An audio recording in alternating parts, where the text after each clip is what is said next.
Oh, surely, thank you. Good afternoon.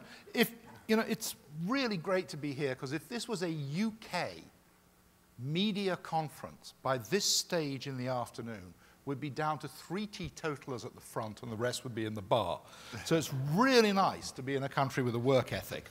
Now, let me get to Digital Britain in a minute, because just as an overarching comment, small little story which kind of sums up the issues in the UK. One of the problems is nobody's quite sure what they mean about digital.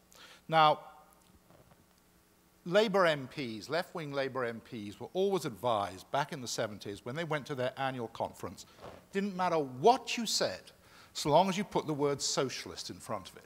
We need a socialist education policy, a socialist defense policy. And now the word digital plays exactly the same function. We need a digital educational policy. And that's part of the problem, because this word is being used absolutely everywhere. And one of the ways to find out if it still has meaning, for me, is whenever I hear the word digital, I always substitute it with the word shiny. If it still stands up, fine. So we need a shiny policy as opposed to a digital policy. And if it doesn't resonate, you know it's not quite right. But anyway, as you can see, so far I haven't answered the question at all. But we're getting there. The issue is, there are 2 points about the digital policy in the UK. I mean, Digital Britain came up with some very good concepts. It came up with a really strong concept that you actually had to provide digital connections for everybody, universal access, minimum 2 megabit floor, which isn't very much, but you know that if everybody in the wildest parts of Britain was going to get a minimum of 2 megabits, major urban populations clearly were going to get much higher speeds. This would be paid for by a small tax on telephone lines. This was a really interesting idea, classic idea that the real way, as Korea actually showed, to drive forward digital approach and take up in the UK was really get those pipes out there. This was a good idea, and it never made it into the digital economy bill, which is currently going before Parliament. It was too difficult, not least because there's an election coming up. One of the other issues about digital is people get very obsessed about digital, and they think to themselves, they lose sight of the fact that all it is just another bandwidth revolution. This is not the first time mankind's been through a bandwidth revolution. Television and film isn't going anywhere where print hasn't already been over the last 500 years. And what does that tell you if you look back in their life? It tells you that the key to driving forward digital, which has been grasped in the UK, is ensuring as much digital literacy, and that needs to be defined, but as much literacy and as much comfort with all these kind of forms of communication and use of this technology as possible. Really good example to go back into print. One of the reasons, I can't talk about Canada, I know a little bit about the UK and a little bit about the United States. One of the reasons why the United States had a much higher level of adult literacy than the UK did in the 19th century was because they actually provide free postage of printed material, which drove forward take-up. And you need to do the same thing in digital. And in the UK, clearly stating when you're going to switch off analog forms of distribution, and this is happening right across the board now, telling people when they're going to take digital has absolutely is helping to drive digital forward. So the only point that I would make is it's very much about how you build the pipes to get the stuff out there so that people want to use it. And the last point, actually, government's hopeless at all this. Most of the stuff that's gone on in digital, the whole point about this digital democratization revolution is we're doing it for ourselves. We are the digital strategy, in the sense it is bottom up. It's very hard for this kind of technology to impose things top down. All you can do is give people skills to wit literacy. Thank you. Can I jump in? Because I think that's an interesting point, and then I want to respond to something Ian said.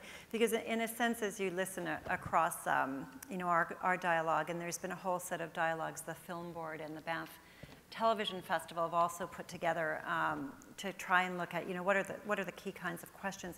There's many points of light where this discussion is happening, and there's a lot of practice on the ground that's very promising in Canada.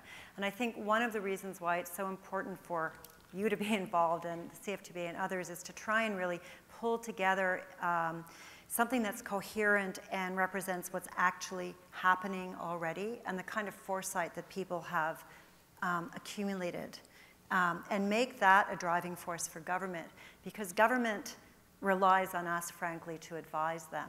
And we need a strategy that's not oversimplistic, but that's clear enough and that can be implemented over time.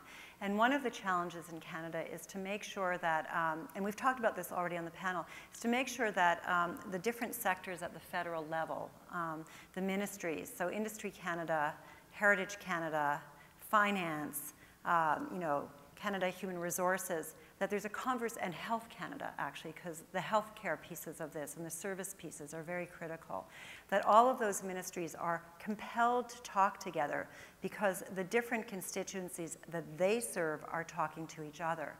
And on the content side, we have to be talking to the technology sector.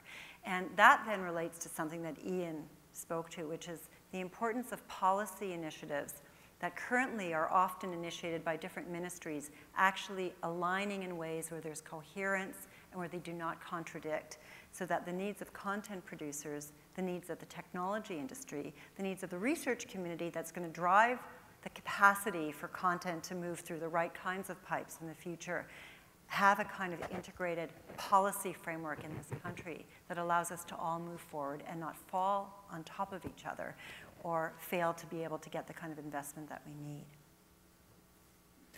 Okay, one of the things in the presentation earlier, we talked a little bit about attention trade deficit and the fact that there's so much content out there now and that it's a global marketplace that we're competing in and that our consumers have exposure to.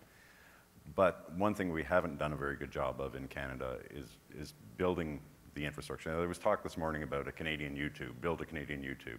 Well, the ship sailed on that one, and you're not going to build a Canadian YouTube. But how do we repatriate some of this content?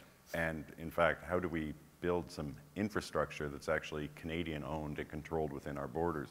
Because when you look at what's happening on the internet, most of it's not happening in Canada.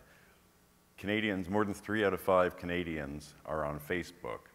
Well, that's great, but Facebook is an American company. Twitter is soaring in Canada. Well, that's an American company. So not only do we have an attention trade deficit, but we have what I call an endangered digital sovereignty, in that we really are vulnerable to other countries and to the laws of other countries for so much of what's occurring on the internet in Canada. And so I want to ask Norm what he thinks we could possibly do in terms of developing more of an ecosystem that actually exists in Canada, keeps the money inside Canada. And as a follow-up question, for Canadian independent producers, the model has worked very well for the people in this room. It's created a lot of great content, a lot of great jobs.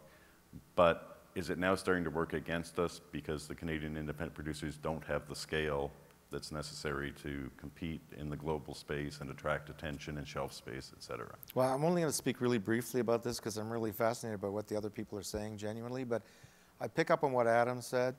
I think what we're doing here in this room today and what we're going to do tomorrow is a big part of us developing our own digital literacy, if I can, shiny literacy? Our own digital literacy. I think that the first stage is to overcome our denial of what's going on, about what's going on around us. And I think that's happening in a profound way in the creative community. Some people are way ahead of others.